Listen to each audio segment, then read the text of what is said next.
bienvenidos a nuestra sala de Nueva Acrópolis. Hoy tenemos a un invitado muy especial que viene de tierras malagueñas. Es un filósofo, es escritor, es conferenciante, experto en coaching. Lleva muchos años dando conferencias tanto en España como en Portugal de distintos temas, ha escrito varios libros y hoy nos va a hablar de un tema apasionante para él y para todos nosotros, que por eso hemos venido, que es Leonardo Padilla. Su nombre es Miguel Ángel Padilla, es fundador y presidente desde 2009 de la Red Internacional de Ética Universal.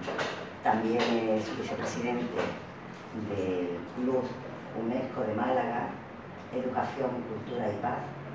Y bueno, nos va a dar una charla magistral como él suele contemporar. Bueno, buenas tardes. ¿Se oye bien al fondo? ¿Sí? Si no cojo la mesa me pongo... Bueno, pues bienvenidos. Es un placer y un honor poder venir a Sevilla siempre y a compartir con amantes del conocimiento, de la filosofía, pues más, y con amigos del alma más. Por lo tanto, yo estoy muy ancho, estoy muy cómodo y me siento totalmente en casa. Y espero, por lo tanto, conseguir que ustedes también se sientan a gusto con alguien que en principio no conocen, pero que les va a hablar de cosas que, aunque puedan parecer lejanas en el tiempo, como lo son, porque vamos a hablar de un personaje que se aleja de nosotros unos cuantos siglos. Sin embargo, me gustaría conseguir que tuviéramos la sensación de que estamos hablando de una parte de cada uno de nosotros, que de alguna manera, como en las buenas películas, nos sintiéramos o deseásemos sentirnos el personaje, el protagonista. Es muy bueno cuando se aborda la historia de alguien, más allá de la curiosidad que puede ofrecer, pues conocer la vida de alguien, sus experiencias, el modelo que representa, sus ideas, rebuscar a la vez que miramos hacia afuera, rebuscar hacia adentro. Porque parte de ese interés, estoy convencido de que se produce porque en el fondo todos desearíamos ser un poco Leonardo, ese personaje que abarca tantas cosas interesantes, que sabe hacer de todo. Ahora veremos que incluso las cosas más insospechadas que no conocíamos las sabía hacer, porque en el fondo esa curiosidad, que es lo que le hizo ser a Leonardo quien fue, una curiosidad inmensa, además de una tenacidad y constancia, no basta solo con el impulso, pero una curiosidad por todo y por todos, es la propia naturaleza de un niño. Todos hemos sido niños y queremos, de algún modo, que ese niño no muera. Y cuando vemos personajes que mantienen esa vitalidad y esa proyección en tantas cosas, de alguna manera añoramos parecernos. Y no es malo, todo lo contrario. Ninguno de nosotros va a ser Leonardo. Casi estoy empezando por donde quería terminar, pero bueno, ninguno de nosotros va a ser Leonardo, eso está claro. No porque no haya aquí alguien que pueda ser o tener una gran genialidad. Estoy convencido de que el destino nos puede llevar sorpresas. No, es porque nosotros no somos Leonardo, cada uno es fulanito de tal. Como Leonardo no puede ser ninguno de nosotros, está claro. Pero el ver cómo alguien es capaz de sacar de su potencial y poner en juego, darle vida a lo largo de su trayectoria, de su biografía, ese potencial nos lleva a descubrir que tal vez sea una apasionante aventura hacer lo mismo con nuestra propia vida. Y nunca es tarde. Nunca es tarde. Es decir, nosotros no tenemos un Leonardo dentro, pero tenemos un genio dentro, en algo.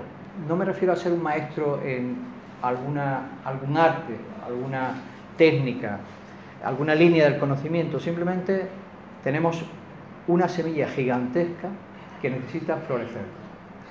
Y eso es lo que han hecho los que han sido grandes genios, cultivar su propia semilla. Y aunque esté empezando por el final, porque decía que algo de esto quería que fuese la conclusión. Lo hago con la intención de predisponernos a lo que vamos a ver, que tampoco voy a decir demasiadas cosas nuevas, se sabe casi todo de Leonardo, de lo que se sabe, porque hay muchas cosas que no se saben. Pero bueno, vamos a repasar juntos, vamos a disfrutar viendo algunas de sus obras, comentando algunas de las cosas que manifiestan y expresan, y espero que se lleven todos pues algún pequeño impacto, algo que les permita recordar que estuvieron una tarde placentera, después de lo que me cuentan que ha pasado estas semanas atrás en Sevilla, cuando vieron la biografía de Leonardo. Bueno, estamos hablando realmente de un personaje del que se ha escrito muchísimo.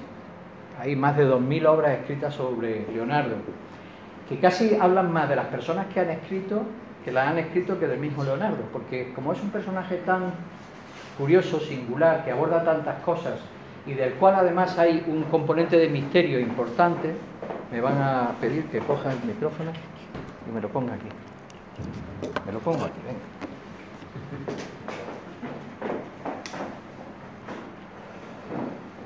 Me parece que voy a parecer un extraterrestre.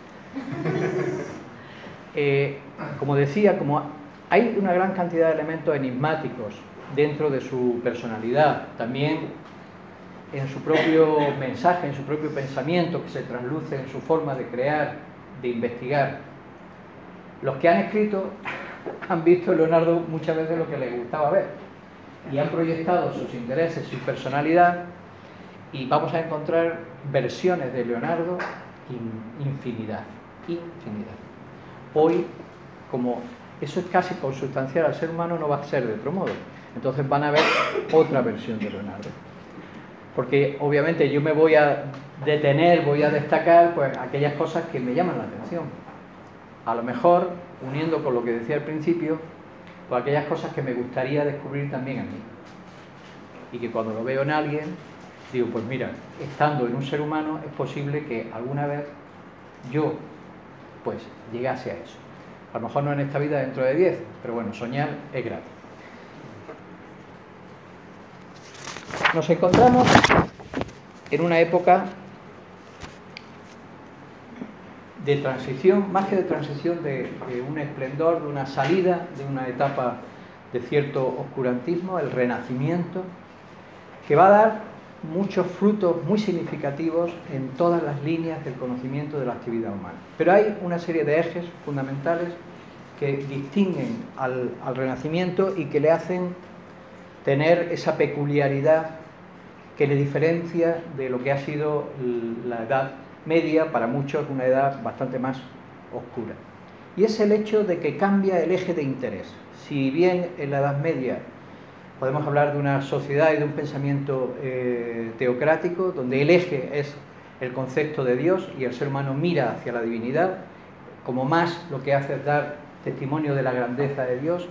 Sin embargo, a través del Renacimiento y esa vuelta a buscar el espíritu de los clásicos griegos y romanos, el eje empieza a ser el ser humano, empieza a surgir un antropocentrismo.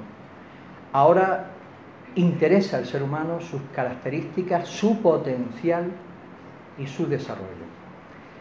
Empieza a la vez a haber un interés muy grande por la naturaleza, por los fenómenos, por los procesos y por relacionar al ser humano con la naturaleza. Pensemos que salimos de una cosmovisión donde el ser humano es un elemento introducido en el escenario de la naturaleza. En el Renacimiento se empieza a transformar esa visión y el ser humano es un microcosmos dentro de un macrocosmos, es decir, está regido, está inmerso, forma parte de unas leyes que le envuelven, no es algo ajeno. Todo esto se va a ir reflejando tanto en obras de pensamiento, en el arte, en la arquitectura y también en las líneas de investigación, de observación de la ciencia que empiezan a hacer. Se dice que Leonardo es uno de los padres del pensamiento científico. Yo no diría exactamente así, porque realmente si nos retrotraemos hacia la Grecia presocrática vamos a encontrar que hablar del filósofo y del científico es lo mismo. Es aquel que busca profundizar en la causa que produce los fenómenos. En definitiva es de lo que se trata. Otra cosa es si se mira con más profundidad o buscando raíces y causas más elevadas, o se buscan los fenómenos inmediatos. Pero el cambio de mentalidad hace que haya como una liberación de enfoques y empiezan a surgir cambios en todas las artes, en todos los enfoques de investigación, etcétera, etcétera. Pero hay una cosa que en el Renacimiento es especialmente singular. Hay quien ha llamado el Renacimiento la edad de la armonía.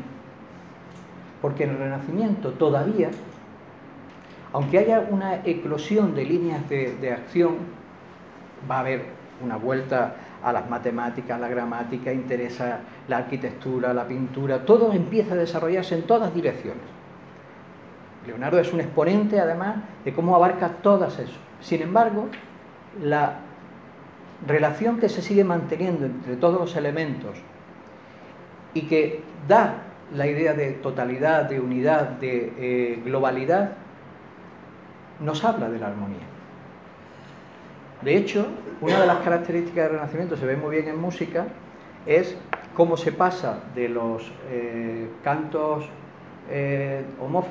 homófonos, es decir, de una sola voz, y se empieza a producir cada vez más creaciones musicales polifónicas, donde el factor de relación entre diferentes voces cada vez se combina más. Esto es una de las características de la música del Renacimiento, ¿no?, que es la polifonía. Pues está marcando cómo se eslabonan, se relacionan todas las artes y todas las ciencias. Eso hoy en día lo hemos perdido. En Leonardo se mantiene. Leonardo no es un aprendiz de mucho y maestro de nada, como nos podría decir cualquiera que nos viera intentando tocar todos los palos, ¿no? No sabemos muy bien qué eres, niño, dedícate a una cosa que si no nunca serás bueno en nada. Esa es la visión de nuestra sociedad, que valora mucho más la especialización. Y si bien la especialización es necesaria para algunos aspectos, sin embargo la hiperespecialización nos hace perder de vista el conjunto, la condición humana, que sin embargo engloba muchas necesidades y muchos enfoques. Leonardo mantiene esa visión global. Y no es que no llegue a ser especialista en nada, es que tiene una visión que le permite ver cómo todas las cosas se relacionan. Y luego veremos, cuando hablemos de su forma de pensar, cómo efectivamente él a lo que va, aunque aborda muchas líneas de trabajo, investigación, que van desde la repostería, por ejemplo, pues tiene tratado de cocina, la ropa, la música, la paleontología, porque hace una teoría de cómo no exactamente de la evolución, pero sí de ciertas transformaciones de la Tierra, porque investiga los fósiles que hay en las montañas, fósiles marinos, porque no he querido mencionar la pintura, la arquitectura, la escultura, que son más conocidas, o la mecánica, la ingeniería. Pero todo eso está respondiendo a unos patrones, a unos elementos universales que pueden impregnar y verse reflejados desde la buena elaboración de un alimento, un perfume, una ópera, no exactamente ópera, pero una composición musical con escenas y canto, a una composición a la hora de crear técnicas de pintura o investigar el movimiento del agua y sus remolinos en el río. Va encontrando patrones universales en todo eso.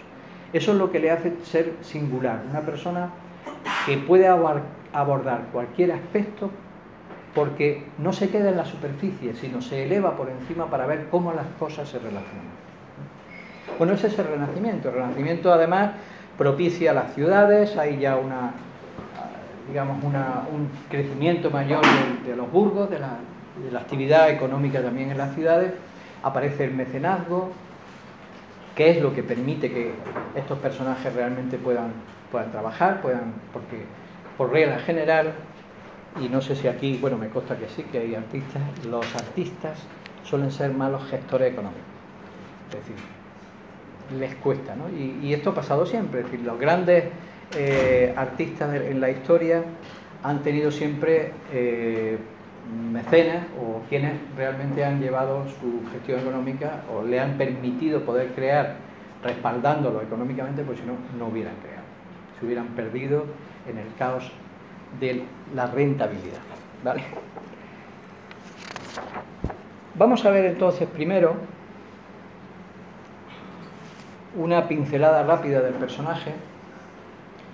pregunto, ¿cuánto tiempo tenemos? ¿Una hora? Vale. Todo el mundo quiere una hora. Tengo mucho para contar, entonces para comprimir. Y luego, si acaso, los que no tengan prisa, nos podemos quedar charlando con preguntas y lo que fuera. Una pincelada rápida del personaje, porque lo que vamos a hacer es un recorrido de su biografía como excusa para que nos podamos detener en las diferentes etapas que de alguna manera vive. La vida de Leonardo, como la de todo ser humano, es un viaje. Es un viaje de transformación. Podemos tener más conciencia o menos conciencia de ese hecho, pero a poco que nos acerquemos a la biografía de cualquier personaje, vamos a ver cómo se parte de una serie de elementos, inquietudes y proyección, y si de verdad esa biografía merece la pena es porque se ha producido una transformación, donde los elementos que veía de partida, como elementos que se combinan en una fórmula alquímica, producen un resultado. Tal vez nunca acabado, pero sí han producido verdaderos cambios. Hay frutos internos, no estoy hablando de las obras que se dejan hacia afuera. Las obras hacia afuera son nada más que las piedras, como en el cuento de Hansel y Gretel, que podemos reconocer de que alguien pasó por allí. Pero la biografía, el camino que se recorre es interno. Y en Leonardo vamos a ver, en cierto modo, un camino de transformación interno. Nos vamos a detener primero en el personaje desde el punto de vista de su personalidad. Se dice de Leonardo que era bellísimo. Siendo muy joven, este es un David de su maestro, cuando estuvo en primera etapa de educación, que ahora hablaremos de ella, la hace con Verrocchio, en el taller de Verrocchio, y este es un David que posiblemente, para muchos expertos, esté usando a Leonardo como modelo a la hora de hacer la cabeza, por lo que se piensa que podría ser una imagen fiable de cómo sería Leonardo joven. Muy guapo, rubio, con los ojos azules, alto, corpulento, no solo cuando era joven, o sea, siempre tuvo bastante fuerza. Creo que hasta se exageran los biógrafos porque hablan de que era capaz de doblar una herradura con la mano.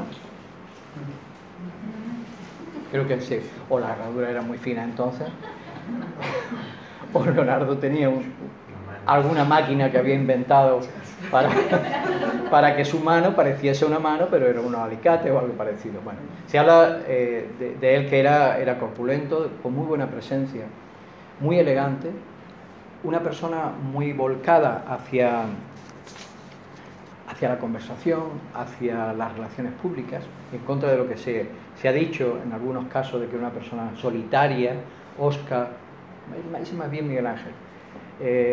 Leonardo era una persona que gustaba de la vida en sociedad, pero a su vez, por eso es un personaje de paradoja, le gustaba la soledad. De hecho, de su vida privada no sabemos nada. Hay una acusación que recibe el taller de Verrocchio cuando él está desde los 18 hasta los 24 años. Verrocchio es uno de los artistas que ha pasado la historia, además maestro en orfebrería, escultura, pintura. Ahora veremos alguna obra más suya donde posiblemente aparezcan trozos del cuadro hechos por Leonardo. Pero hubo una acusación contra ese taller de sodomía. Esto al final no acabó, era muy grave. Si bien es cierto que estaba muy consentida la homosexualidad estamos hablando de Florencia, aquello no acabó mal. De ahí se ha ido a decir que Leonardo, que además no se le conoció amantes mujeres, tampoco se le conocieron amantes hombres, eso es cierto, tuvo discípulos. Salai, que fue uno de los primeros, el más joven, se dice que fue su efebo, pero estos son todos suposiciones, porque no se sabe nada. Lo que sí es más probable que fuese célibe, en el sentido real, es decir, una especie de asceta.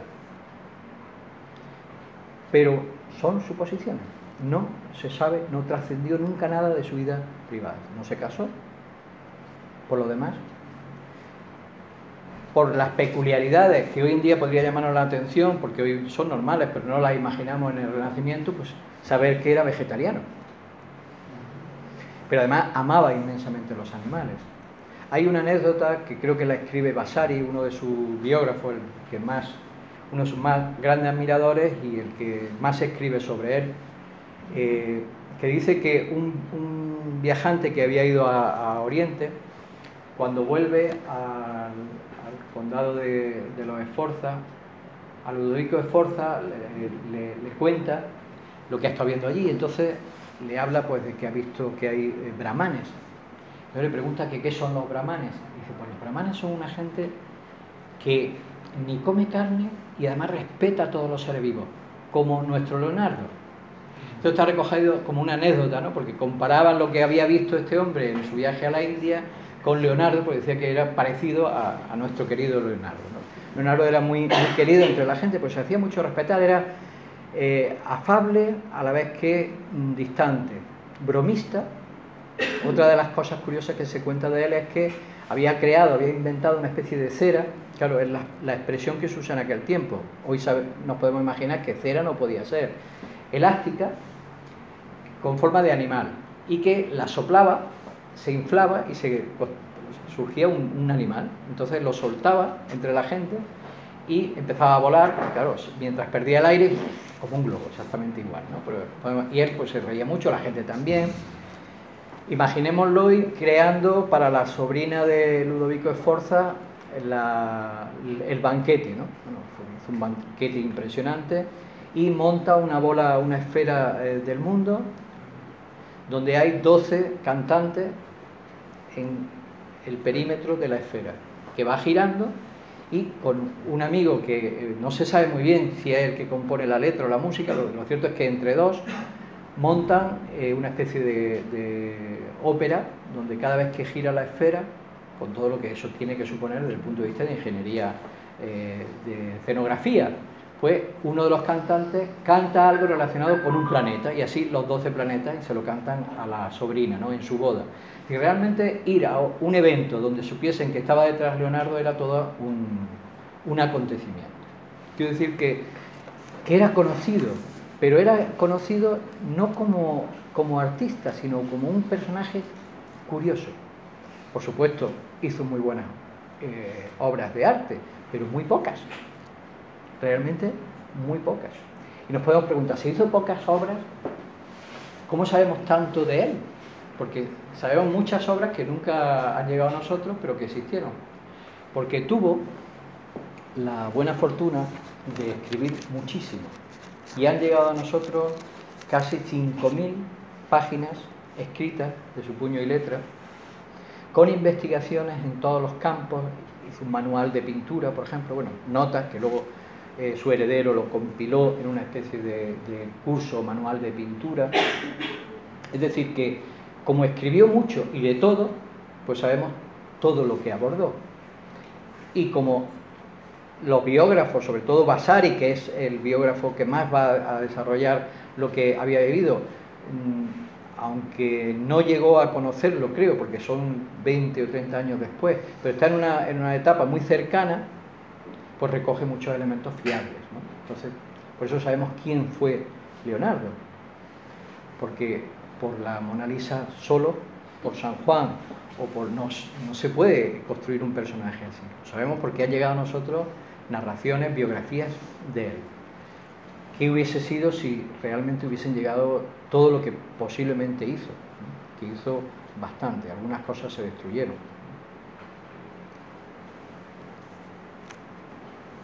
Una cosa que no he comentado es que fue una persona muy generosa. Se dice que daba de comer a quien lo necesitara, no importaba si era rico o pobre, siempre que viese alguna cualidad en él. Otra de las cosas que gustaba de hacer es salir a la calle, a sitios así un poco más escabrosos, para ver las expresiones de la gente, sus gestos, cómo hablaban, cómo se reían, y ver los tipos humanos. Entre sus libros, luego si hay tiempo leeré la lista de su biblioteca, bueno, un trocito.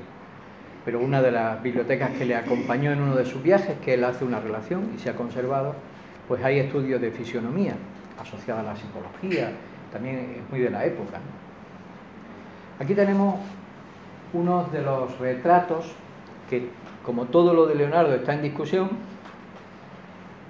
sobre su rostro ya anciano. Este es el más famoso, ¿verdad? Esta es una de las imágenes más... Bueno, pues probablemente no sea Leonardo. Hay una corriente ahora muy importante de investigadores que dicen que es probable que no sea Leonardo. Porque este, que es el retrato que le hizo uno de sus discípulos y heredero, Melzi, sí es Leonardo. Y este es el más fiable de todos los retratos de Leonardo. No es un autorretrato. Y los estudios de anatomía que hay entre ambos no es una cuestión solo de edad, sino de fisionomía y estructura ósea, no coincide. Con el tema de los retratos de Leonardo hay mucha discusión, hay muchas investigaciones al respecto, no solo la que ha hecho este autor joven que es presentador de televisión, muy bueno, ¿eh? O sea, es doctor en Galvez, sí. Ha hecho un trabajo muy bueno, en realidad su tesis doctoral, creo, sobre cuál es el verdadero rostro de Leonardo, ¿no? Y ahí recoge pues muchas de las diferentes líneas de investigación que hay actualmente. Y esta está puesta en duda. He querido poner su firma de las dos maneras porque saben que una de las características, y estaba hablando del perfil de la personalidad de Leonardo, es que escribía de derecha a izquierda y en espejo. Así. No, perdón, así. Otras veces escribía como podemos escribir nosotros. De manera que para leerlo había que usar un espejo. ¿Esto a qué puede obedecer? Puede obedecer a muchas razones. Una de ellas, entre las opiniones que hay, es que como su madre había sido una esclava oriental, su padre, que era notario, lo había tenido, él era hijo ilegítimo, sin embargo lo cuidó, ¿no? Es decir, se preocupó de él. Pero como su madre era oriental, sabemos que las tradiciones de Oriente, no solo islámicas, judías, van a escribir de derecha a izquierda. Puede ser que lo hiciera acaso hecho por eso, pero era ambidiestro. Trabajaba igual con la derecha que con la izquierda, exactamente igual. Tenía esa capacidad que ya nos gustaría a más de uno. Sin embargo, una vez que se adquiere, esto es que llama mucho la atención, ¿no? Es que era la manera de mantener en secreto sus escritos. Una vez que una persona coge la habilidad de leer en espejo, lo hace con total facilidad. Y les voy a poner un ejemplo. Hasta hace poco usaban las imprentas con tipos. Los que montaban las planchas de los tipos leían así, en espejo, porque los tipos están al revés y tenían que y se montaban las páginas, se escribían así. Entonces ellos veían lo que estaban, como lo podemos ver nosotros, una capacidad de adaptación del cerebro. Pero bueno, no deja de ser una curiosidad.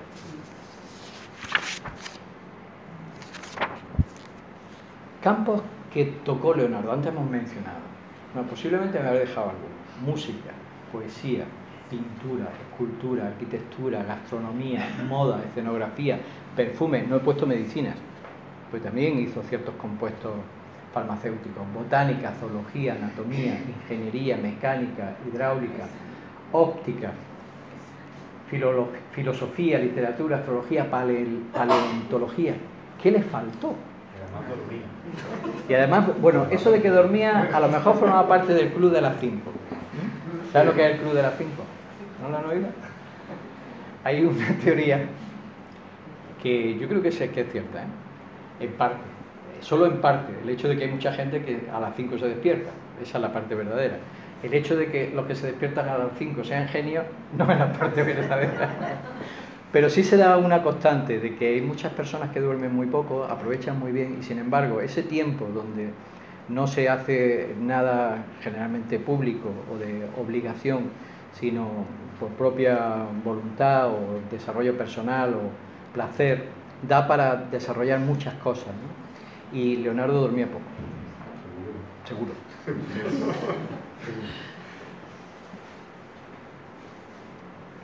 Bueno, vamos a empezar a recorrer parte de su vida. Nace en 1452 en Vinci, cerca de Florencia. Entra a los 18 años en el taller de Verrocchio. Su padre, el que viendo las habilidades que tiene, especialmente con el dibujo, porque con el dibujo es realmente un maestro, pues lo introduce, lo aceptan. Este es uno de los cuadros del taller de Verrocchio y se piensa que probablemente este ángel lo pintara Leonardo. Algunos dicen que como pintó tan bien y llamó tanto la atención, Verrocchio le cogió cierto recelo. No creo que eso sea cierto, porque lo que escribe Leonardo sobre su maestro y la relación que tenía con él es una relación discipular profunda, bellísima. Dudo que eso llegara a suceder, porque Verrocchio realmente impulsó. Uno de los colaboradores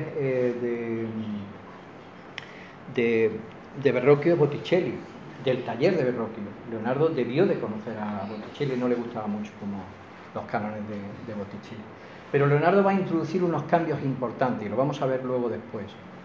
En la relación entre los personajes y el entorno, los va a hacer mucho más naturales, más ambientados en escenas reales, y también en la expresividad de los personajes. Este es uno de los dibujos más, de los primeros que se considera que son de Leonardo, y en él ya vemos su interés por la observación de la naturaleza y esa visión donde todo está hilado. Esto es un paisaje, pero es un paisaje que no es el paisaje del principio del Renacimiento, donde las cosas están planas y aun cuando estén en perspectiva están puestas.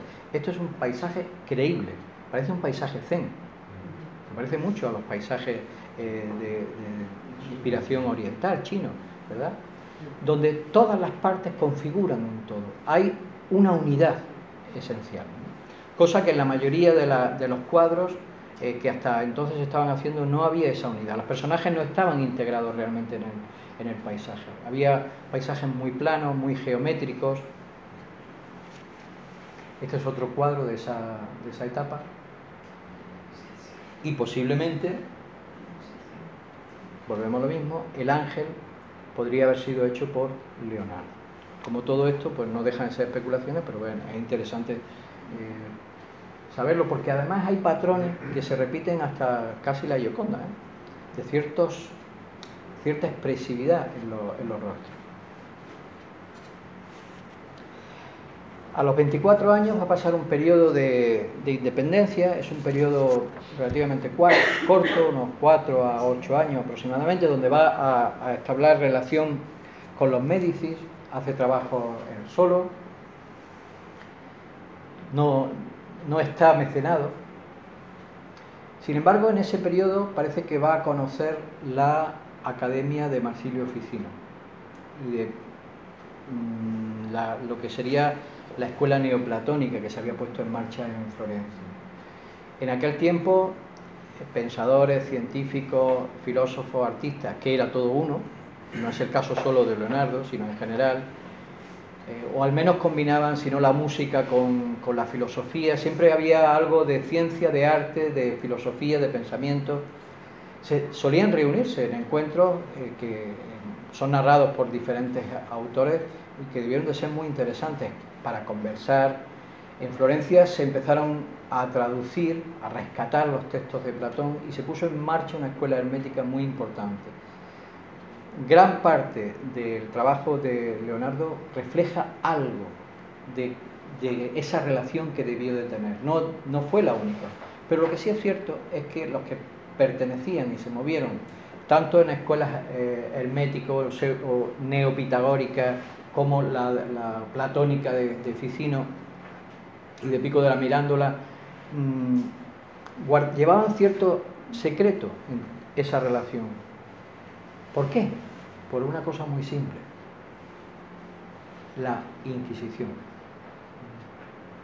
que casi es impensable cómo logró Leonardo mantener a raya el recelo en ese tiempo de la Iglesia sobre muchas de las cosas que hizo.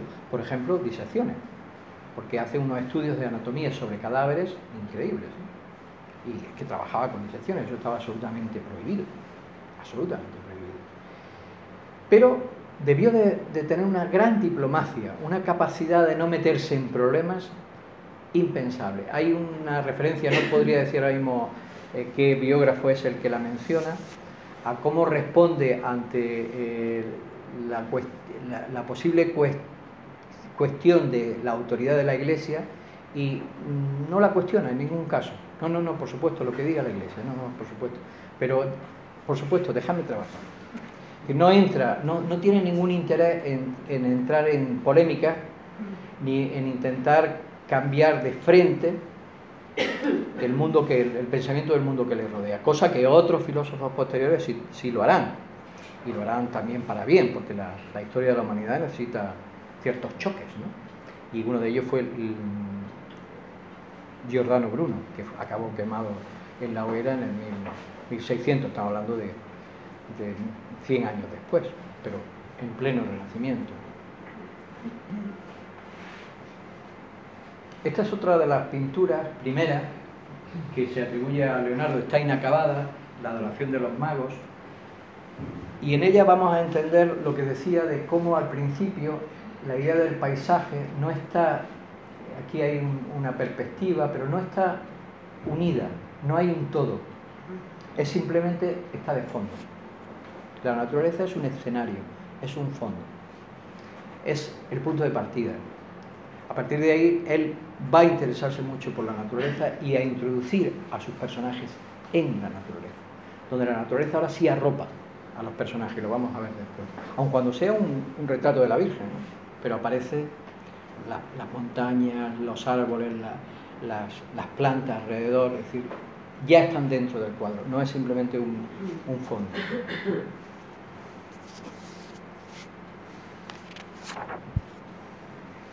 Nos vamos a detener con este dibujo que antes vimos de Leonardo sobre un paisaje, a hablar del método de Leonardo, la forma en cómo él vive, estudia, trabaja, esa incesante búsqueda y necesidad de querer descubrir los secretos que la naturaleza guarda.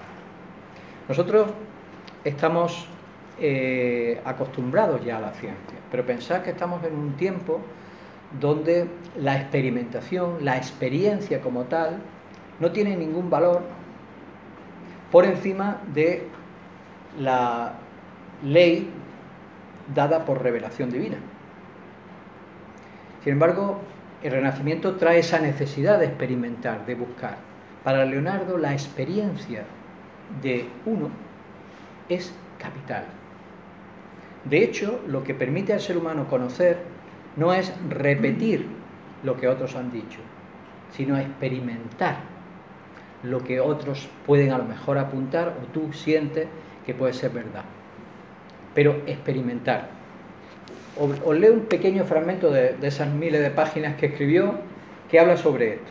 Dice: el ojo es la ventana del alma, canal principal por el que el sentido común tiene conocimiento completo y detallado de las infinitas obras de la naturaleza. Si vosotros, historiadores, poetas y matemáticos, no habéis visto las cosas con vuestros propios ojos, no podéis expresarlas adecuadamente en vuestros escritos. Los que estudian los antiguos y no las obras de la naturaleza son nietos, pero no hijos de la naturaleza, madre de todos los buenos autores. Precioso. Esto serviría incluso para hoy en día hablar de la diferencia que hay entre el forrado y empapelado de títulos y honores académicos y el que realmente sabe. Porque saber es haber vivido. Y la erudición puede ser simplemente saber repetir lo que otros han vivido. Sobre la experiencia dice: mis esfuerzos se derivan solo de la experiencia, fuente de toda evidencia, única y sola madre de la verdadera ciencia. Argumentar citando autores no denota inteligencia, sino buena memoria. Bueno, romperemos una lanza por lo importante que es leer a buenos autores y que nos inspiren, por supuesto, ¿no? Pero entendamos que su curiosidad le lleva a querer enfangarse en todo. Por eso lo podemos ver haciendo experimentos químicos, construyendo maquetas de aviones o experimentando con la pintura, a la cual adora. Es una de sus artes, considera que es una de las artes más completas que existe, más que la escultura. Considera que la pintura es casi más completa que la propia escultura. En él se van a unir los dos elementos que luego se separan y que hacen al mundo renacentista lo que es una cosmovisión global, donde se unen por un lado la intuición y por otro lado la razón.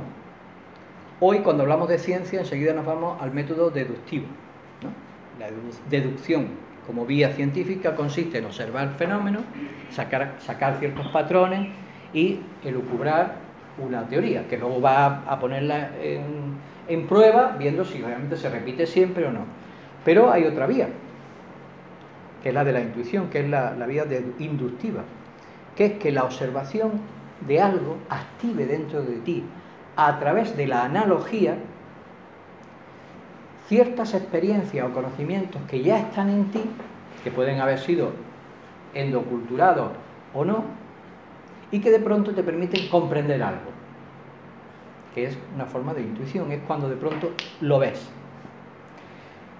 Después la ciencia se separará de esa vía, que es el arte, porque en realidad esa vía intuitiva es el arte, mientras que la vía deductiva va a ser la ciencia, y se divorcian completamente.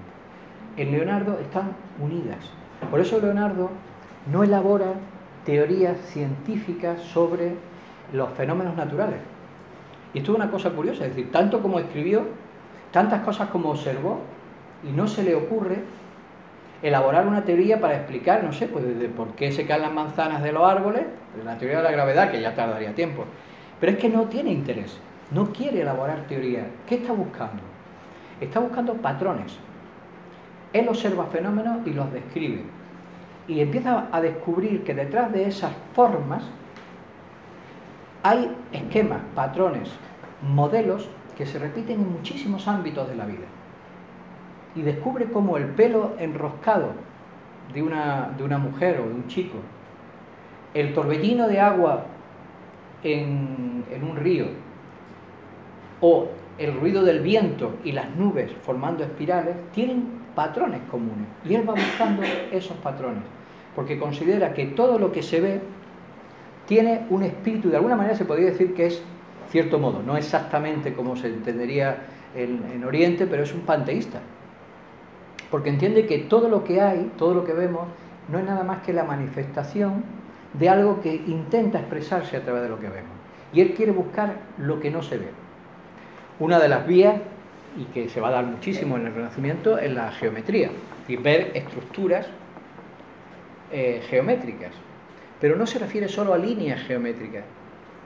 Él estudió los sólidos platónicos, estudiaría el canon áurico, la proporción áurica, ahora la vamos a ver, y eso es mucho más simplemente que una estructura, son ciertos patrones o formas universales que hacen que cuando algo está expresando esa forma tenga una cualidad similar que otro aspecto que también lo exprese. Voy a poner un ejemplo. En el mundo mineral, en el mundo vegetal, en el mundo animal y en el mundo humano, él ve patrones formales en la fisionomía, en los comportamientos, en la estructura de las hojas de una planta, en la fisionomía de un animal, en la composición de un mineral, y va deduciendo que a través de esas formas similares hay una relación. Esto que estoy diciendo es uno de los fundamentos de la medicina antigua, por la que los médicos, farmacéuticos, no sería la palabra que daría en China, ¿no? Los que iban buscando las plantas, iban buscando sus propiedades por la forma de la planta. Antiguamente no se hacía una investigación de componentes activos, químicos de las plantas. Las relaciones se establecían por las formas. Detrás de la forma no hay un capricho, hay un patrón. Bueno, de alguna manera él está buscando ese patrón.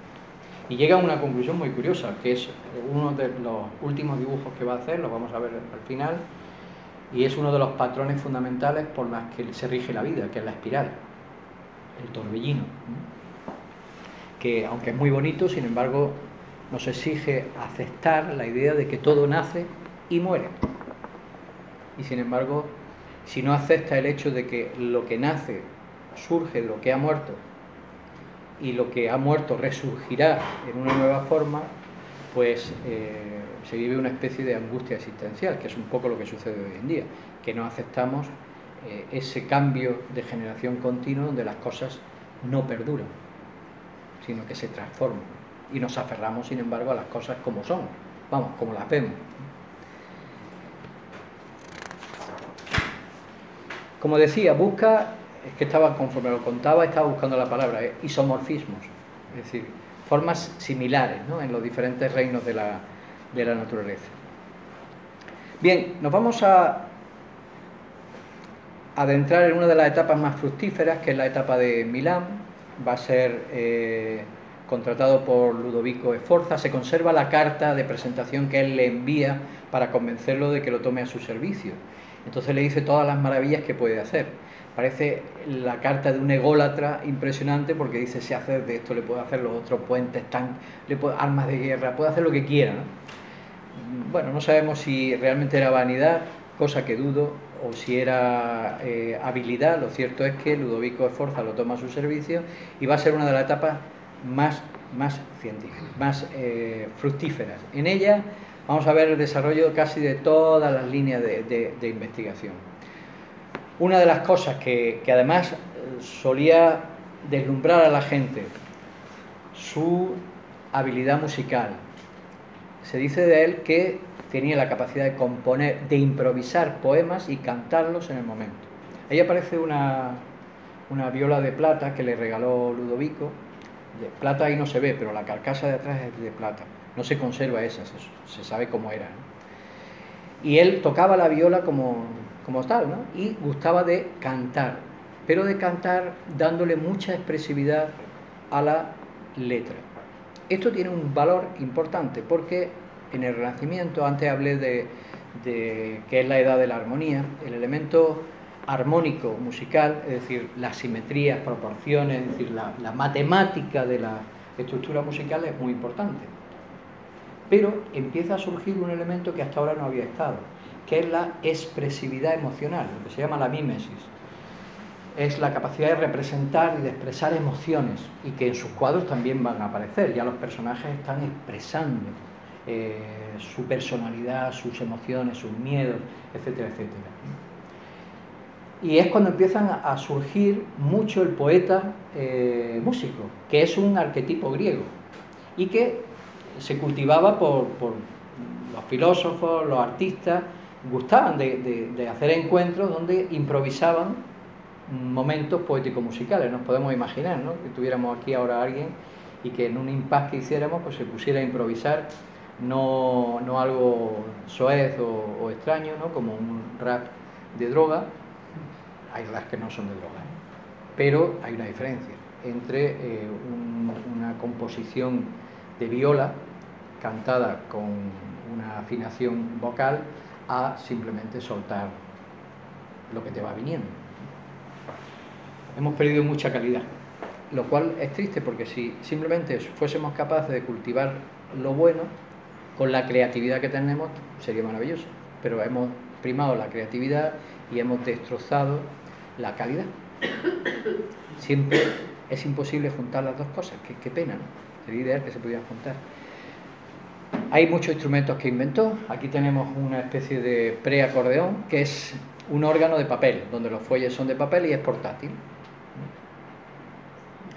O la viola organista, que son unos discos que hacen vibrar las cuerdas y las teclas aproximan los discos. Es curioso, el otro día comentaba antes que hay un vídeo, porque se ha creado esta especie de órgano piano, se ha creado recientemente, hace 3 años o 4 años, y merece la pena escucharlo. Suena como un órgano, una mezcla de órgano y cientos de instrumentos de cuerda sonando a la vez. instrumentos curiosos como la carraca de tubo alineado o los tambores que conforme los llevabas como un carrillo, con un sistema muy sencillo de tope en los circuitos, iban haciendo mover los palos y entonces, bueno, pues se iba a hacer la comparsa sin mucho esfuerzo. Ya estaba además previsto cuál era el ritmo, no había problema, siempre, si corrías iba más deprisa. Sí. En esta época va a conocer a Luca Pacioli, uno de los investigadores y que escribirá el tratado sobre la divina proporción, y Leonardo va a hacer las ilustraciones de ese libro de la divina proporción a través de pues, la representación de los sólidos, no solo los sólidos platónicos, sino varias figuras geométricas que se relacionan con los astros, que se relacionan con los diferentes elementos o patrones que construyen el universo. Esos son dibujos de Leonardo. Y es en esa época donde va a crear este dibujo, que responde a un interés por encontrar algo que estaban buscando todos, la solución de la cuadratura del círculo. Él escribe literalmente: la noche de San Andrés di con la cuadratura del círculo. Tocaba a su fin la candela, la noche y el papel en que escribía. Al finalizar la noche lo dejé concluido y realizó ese dibujo. Es uno de los dibujos más famosos de la historia del arte, muy, muy significativo, muy emblemático, con mucho contenido, entre otras cosas geométrico. Ahora después vamos a pasar donde se ven las proporciones del número áurico, pero que se basa en dos elementos encajados, no exactamente encajados. Es el elemento que une el círculo y el cuadrado, es el ser humano, que de alguna manera es una idea platónica. El círculo es el símbolo de lo celeste y el cuadrado es el símbolo de lo terrestre. Y lo que enlaza lo celeste y lo terrestre es el ser humano. En este caso, el eje del círculo celeste es el ombligo y el eje del cuadrado, el centro del cuadrado, son sus genitales. En el dibujo se expresan perfectamente las proporciones, que son todas de naturaleza áurica, es decir, todos los cocientes, es decir, la división entre diferentes partes, por ejemplo, desde las cejas a la cabeza hasta el inicio del omóplato, ¿no? Tienen medida áurica, entre este y este tienen medida áurica, entre el 3 y el 4 tienen una medida áurica, en las partes del brazo, en el tronco. Todas las relaciones dan una medida, una proporción, que es el número phi, que es el número de oro, y que se ha relacionado con la proporción o desarrollo armónico dentro de la naturaleza. Es uno de los números casi mágicos junto a pi, porque son dos números irracionales, es decir, que tienen infinitos decimales y que por lo tanto expresan realidades no exactamente tangibles. Se dice que nos hablan de la relación entre el mundo invisible o el mundo celeste y el mundo terrestre. Pasar del círculo al plano, es decir, a la línea, nunca es exacto. Si yo paso un círculo a una imagen lineal, que sería el perímetro, ¿no?, nunca es exacto. Algo se pierde cuando se desciende del mundo celeste al mundo terrestre. Tal y como Platón explica que le pasa al demiurgo cuando mirando los arquetipos intenta crear el mundo. No le sale bien, porque siempre se pierde algo. En algunos casos parece que se ha perdido más que en otros. A la vista está. A la vista está. No, pero eso ya no es problema del demiurgo, es problema nuestro. Bueno, sobre sus escritos, como decía, son los que se conservan más de 5.000 páginas y se supone que es una cuarta parte, es decir, imaginaros lo que debió de escribir. Todo lo que escribe no es creación suya, es decir, en realidad sus tratados son casi la enciclopedia que reúne el conocimiento de su época. Muchos de sus inventos, de los cuales vamos a ver ahora después algunos en el pasado, en realidad son adaptaciones de cosas que ya se conocen. Es decir, no tiene ningún interés en ser original, lo que quiere es investigar, probar avanzar, desarrollar, y la mayoría se quedan en el papel. De hecho, muchos de esos avances y mecanismos y descubrimientos pues, se han podido poner en práctica pues, ahora. Cuando antes me decía Jesús, dice, es curioso cómo hay estructuras que en su momento no se podrían hacer porque no había materiales, y sin embargo, tal y como las diseñó, con los materiales actuales, sí que se pueden. Y son perfectas, están ideadas casi para nuestro tiempo. Y han pasado siglos. Hizo estudios de anatomía, estudios muy detallados, no solo desde el punto de vista médico, sino también desde el punto de vista emocional. Es decir, bueno, este es un estudio sobre óptica y sobre el ojo muy interesante, pero una de las cosas que le interesó fue los tipos humanos. Es decir, él consideraba que en la expresión se manifestaba el ánima, es decir, la forma de ser, y que el ánima moldeaba la forma. Es decir, que el ser humano acababa incluso cambiando su estructura ósea en función del tipo de ser humano que era. Y se interesó por los seres un poco raros y extraños. Bueno, aquí es un ejemplo, hay muchísimos, hay muchísimos. Y no era para mofa, realmente tenía interés en tratar de conocer los tipos. Más tampoco es de extrañar, porque una de las cosas que conocía era astrología, ¿no? Supongo que estaría interesado en ver cómo pues los diferentes signos se veían reflejados en diferentes también formas físicas. En mecánica son muchísimos los estudios que hay. Es imposible. Cada vez que montan una exposición nueva, yo he visto ya algunas que normalmente se ilustran con máquinas recreadas, ¿no? Porque llaman mucho la atención. Descubro máquinas nuevas. No, yo no he visto, no creo que nadie, bueno, habrá quien lo haya hecho, pero todos los códices que existen y todo el material gráfico que existe de sus escritos, ¿no? Pero nunca deja de encontrar algo nuevo. Este es uno de sus dibujos más perfectos de anatomía, donde refleja justo un punto donde Leonardo consideraba que era el asiento del alma, la silla turca, el lugar donde está la glándula pineal, que era el lugar donde confluían, por un lado, el espíritu y los sentidos, es decir, las sensaciones que, para él, que llegaban de los sentidos y el espíritu. Hoy sabemos que la glándula pineal tiene un valor muy especial, es uno de los reguladores del crecimiento y de todos los procesos hormonales, ¿no? Bueno, hoy sabemos muy poco de la glándula pineal. Es verdad, es una de las glándulas de las que menos sabemos, ¿no? Y que suscitan más interés. Sus estudios sobre botánica fueron muy grandes, sobre la disposición de las hojas, por ejemplo, la distribución en las ramas, sobre la extracción de perfumes, propiedades medicinales, etc.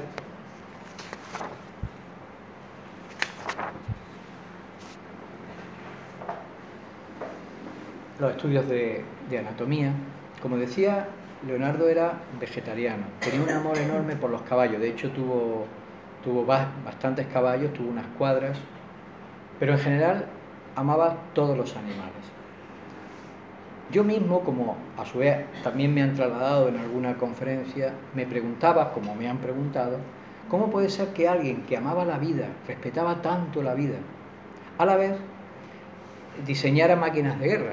No he querido sacarlas, pero bueno, hay un cañón tanque, ahí además él se vendió a Ludovico Sforza diciendo que podía hacer todo tipo de máquinas de asalto, lombardas, etcétera, etcétera, etcétera. Bueno, siempre me lo he preguntado, pero también es verdad que nosotros tenemos hoy una visión muy encajada en nuestro tiempo y nos cuesta trabajo trasladarnos a otro contexto donde la guerra era algo muy natural y probablemente él la rehuyera. De hecho, era una persona muy pacífica, pero si en algún momento se ganaba la vida o podía venderse mostrando lo que era capaz de hacer, lo mostraba. No se sabe que hiciera ningún tipo de, que se utilizara ningún tipo de armamento, porque realmente era difícil de practicar en aquella época. Es decir, no sé si han visto el cañón, que es como un ovni, es un plato redondo enorme con varias bocas. y se supone que aquello iba rodando, había un personaje dentro, pero eso es imposible, o sea, si dispara una sola bala, el que está dentro muere, o sea, eso es inviable, ¿no? Pero son juegos, es como una especie de niño donde el concepto de la vida y de la muerte no es tan dramático. Para nosotros la muerte es algo que está muy lejos de nuestra vida cotidiana. Imaginaros en un tiempo donde la muerte era lo más normal.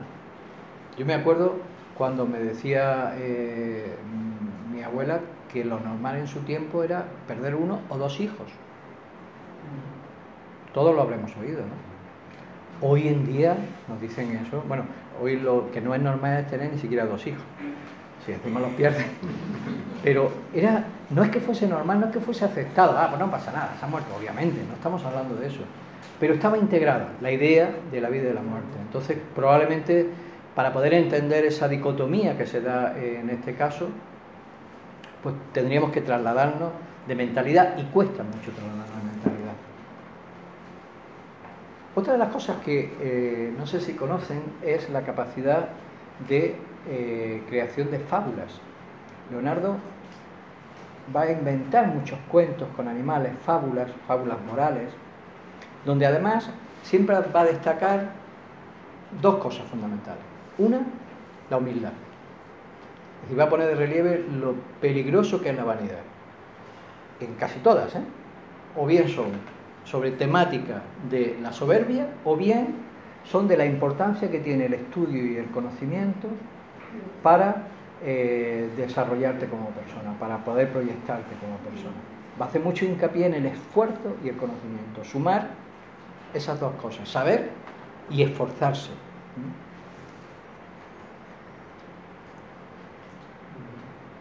Bueno, aquí vemos ya, y ahora vamos a empezar a hablar de las técnicas pictóricas, porque Leonardo crea unas técnicas pictóricas que hasta entonces no se habían utilizado. Pero aquí ya vemos en su pintura esta famosa Virgen de las Rocas, que tiene su controversia. Creo que he puesto las 2, ahí está. Vale. ¿Cómo se integra la naturaleza? ¿Veis las grutas? Está dentro, ya no es un plano detrás, sino que forma parte, es natural, es un todo. He querido poner esta porque este fue uno de los primeros cuadros que hizo de esta temática y que no fue aceptado y tuvo que ser cambiado por el que hay aquí. Uno del 83, el otro es del 95. ¿Dónde ven las diferencias? Aquí no aparece nadie divinizado. No aparece el halo, no se sabe quién es Jesús, se supone que son Jesús y San Juan. No aparece y por lo tanto no se puede reconocer quién es quién. Aquí, sin embargo, ya aparece el halo en Jesús y la vara con la cruz típica con la que se va a representar a San Juan. Este ángel y este rostro que va a aparecer mucho, lo vimos casi al principio, ¿lo recuerdan? Bueno. Muchos han querido ver en este, como en posteriores, donde van a aparecer siempre los gemelos, una especie de 2 niños, los dioscuros, una referencia a las 2 vías que habrían surgido desde la muerte de Jesús en su trayectoria y de desarrollo de la Iglesia. Una la de San Juan y otra la de Pedro. La de San Juan más esotérica y la de Pedro, una vinculada, asociada, que esto en los años 90, 80 y tanto fue cuando surgió todo el mito de los Illuminati y tal. Eso no está comprobado históricamente, ¿eh? Eso fue un mito que surgió, del cual surgió una novela, del cual surgió una película, pero no está comprobado. Pero sí hay muchas referencias, sobre todo a partir de que aparecen los evangelios de María Magdalena, que además son del 200 o 300 después de Cristo, que probablemente hubo una vía de continuadores de la línea de Jesús, incluso genética, donde María Magdalena no sería esa prostituta que señalan, sino una discípula que acabó siendo su mujer, con la que a lo mejor es muy probable tuviese descendencia. Y eso de ahí es donde surge toda la idea de la saga ¿cómo se llama la película? Da Vinci, el Código Da Vinci. Sí, el Código Da Vinci, pero la novela de Don Brown, El código da El Vinci. código El código da sí. Vinci. Bueno, de eso no se sabe nada, pero es verdad que la constante de aparecer la humanización de Jesús en sus cuadros le va a traer muchos problemas y siempre va a tener que rectificar. Y ahora lo vamos a ver con la Santa Cena, igual. Aquí la tenemos. Bueno, esta es una obra que le encargó Ludovico Sforza, que es bastante grande, está muy deteriorada, recientemente ya se ha restaurado, y es la cena, la última cena, en la que aparecen los 12 apóstoles con una serie de características. Aquí vamos a ver de entrada el elemento geométrico del que hemos hecho mención antes, esa relación con la proporción, con la armonía, la perspectiva, que tiene también su simbolismo. Y vamos a ver cómo los personajes están todos manifestando esa mímesis que antes decía, están manifestando, hablan solos. Se puede casi deducir qué es lo que está pasando. La escena se encuadra en el momento en que Jesús dice: uno de vosotros esta noche me va a traicionar, y eso de pronto dispara diferentes reacciones. Aquí no se ven muy bien los detalles, pero está magistral, magistral. Bueno, pues estudios que se han hecho sobre esto, por un lado nos han mostrado cómo está extraordinariamente establecido la perspectiva y el centro geométrico en el ojo derecho de Jesús, que según la tradición esotérica es uno de los puntos más especiales del ser humano, configurando un triángulo perfecto en su disposición, a ver si con las manos, y lo circulan 4 agrupaciones de 3 apóstoles, en los cuales se van a relacionar con, no me voy a detener en nombrarlo, ni los signos astrológicos porque se nos va la tarde, pero va a agrupar los signos astrológicos que asocia cada uno de esos personajes por la característica emocional que está expresando. No se podía saber cuándo nació cada uno, es decir, el signo astrológico de Judas, de ninguno de ellos, no se podía saber. Él los asocia y además combina, los grupos de 3, de manera que ninguno de los elementos que caracterizan a los signos se repita. Los 12 signos se agrupan en 4 elementos: tierra, agua, aire y fuego. Hay 3 elementos de tierra, 3 elementos de agua, 3 elementos de aire y 3 de fuego. Él los va a asociar de manera que en ningún momento se agrupen 3 elementos o 2 elementos comunes, sino que siempre sean diferentes. Una de las controversias, ese personaje que vuelve a ser San Juan, que no muestra unas características muy definidas de hombre. Entonces hay quien ha querido ver ahí a María Magdalena. ¿Esto es cierto? Nunca lo sabremos. Es verdad que parece una mujer, pero ahora después, cuando veamos los últimos cuadros, nos vamos a dar cuenta de que algunos de sus personajes masculinos, de forma clara, también parecen una mujer o no se sabe lo que son, como si fuesen andróginos.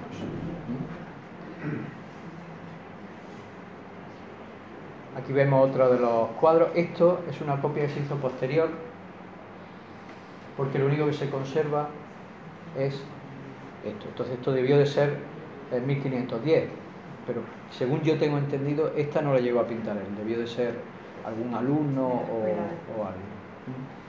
En cualquier caso, vemos otra vez que en el original aparecen los 2 niños como si fuesen gemelos, porque además se parecen mucho, y en el definitivo desaparece, queda solo Jesús.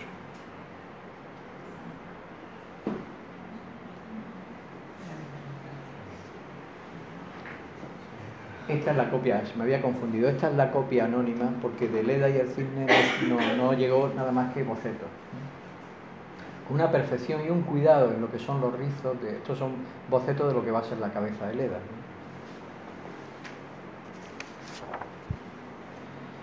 Bueno, nos vamos a ir acercando ya hacia el final, porque ya nos hemos pasado un poquito. La última etapa de Leonardo está muy marcada por el interés por la energía. por cómo fluye la energía, por cómo la luz, el agua, se mueve a través de ondas. E incluso sus últimos dibujos, y ese es uno de ellos, probablemente algún año antes de morir, están reflejando como se ha querido ver en ello, como una especie de tormento, como decepción, porque son dibujos apocalípticos, van a aparecer diluvios, van a aparecer huracanes que lo destrozan todo, que lo derrumban todo. Sin embargo, a la vez que se ven esos dibujos, estas notas, porque son notas en sus pergaminos, la pintura de la Gioconda, que es una de las últimas, de San Juan, o de Baco, o el Teocrátor, está reflejando otra cosa. De ahí que algunos investigadores han visto en estas notas cómo de alguna manera Leonardo reconoce, tiene que aceptar algo que hasta ahora le había costado, que todo lo que consideramos maravilloso se va a derrumbar y que todo está en un continuo flujo. Lo que antes decía, es como si nos hablara de la muerte, del tánatos, de la destrucción, pero no entendido como algo catastrófico, sino como la necesidad de vuelta al origen, a la unidad, a la no disolución, perdón, a la disolución de la identidad en la divinidad otra vez, para luego volver a resurgir. Es como un anciano que ha llegado a comprender que la muerte a la que se aproxima no es sino un vórtice más, y se recrea haciendo vórtices. Pero a la vez, también podemos imaginar, como lo hizo con algunas profecías, que se anticipaba al futuro y que estaba viendo cómo el ser humano podía llegar a provocar la ira de la naturaleza. Una de las cosas que le preocupaba era la utilización del conocimiento. Cierto es que puso de relieve mucho conocimiento, es decir, él contribuyó a que ese conocimiento formara parte de la sociedad. Sin embargo, tal vez al final de sus días se dio cuenta de lo peligroso que puede ser el conocimiento en manos de seres que han perdido la moral, que han perdido los fundamentos más humanos. Y nos vamos a centrar ahora en las últimas pinturas, donde sí me voy a detener, antes no lo dije, en las características de su pintura. Hay un elemento que lo hemos visto en la Santa Cena, que es el contraposto, o sea, cómo contribuye él a que los gestos, los movimientos, las torceduras, la expresión corporal esté reflejando emociones, personajes reales, experiencias reales. Esto hasta entonces se estaba haciendo prácticamente nada, él lo empieza a hacer. Pero luego hay otro elemento, que es el llamado sfumato, que es la capacidad que tiene de difuminar los contornos, de establecer la fusión entre la luz y las sombras. En las pinturas de Leonardo no vemos los perfiles definidos. Es como si la luz invadiera la sombra y la sombra invadiera la luz. Eso permite crear una atmósfera misteriosa. Bueno, aquí la vemos, pero la vamos a ver más en detalle. Es difícil saber dónde termina y dónde empieza algo, como en la naturaleza. Sucede igual en Baco, con esos gestos extraños con las manos, que se parecen mucho a los signos de reconocimiento que se utilizaban en las logias. Y San Juan.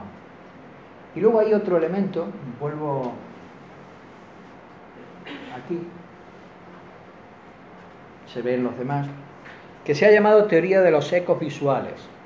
Y que lo logra a través de veladuras. Él dice que todo color, toda presencia de luz produce un contagio en lo que le rodea, de manera que lo impregna de algo de sí mismo. Es casi filosofía pura, ¿no? Como todo lo que hay está en íntima relación con lo que nos rodea y todos tenemos una parte de lo demás. Ese juego de veladuras donde cada color impregna de un cierto matiz al color que hay al lado, crea también esa atmósfera de irrealidad o casi de espiritualidad, más allá del gesto que pueda tener y la expresión, que no hemos hablado ahora mismo de esa expresión hierática como trascendida. de misterio, porque no podemos decir que sea una imagen real. El ojo, cuando ve, ve así, pero el cerebro define. Cuando nosotros vemos, vemos así. Pero el cerebro recompone y entonces inmediatamente crea los límites. Pero si vamos a investigar con un microscopio, con una lupa, veremos que es imposible establecer los límites. Va a haber esa transfusión de luces y de sombras. Él lo que trata es de crear esa realidad que percibe el espíritu, pero que el ojo no le deja ver. Por eso no son fotografías, no es una representación fotográfica ni tampoco simbólica. Es especial, es muy especial.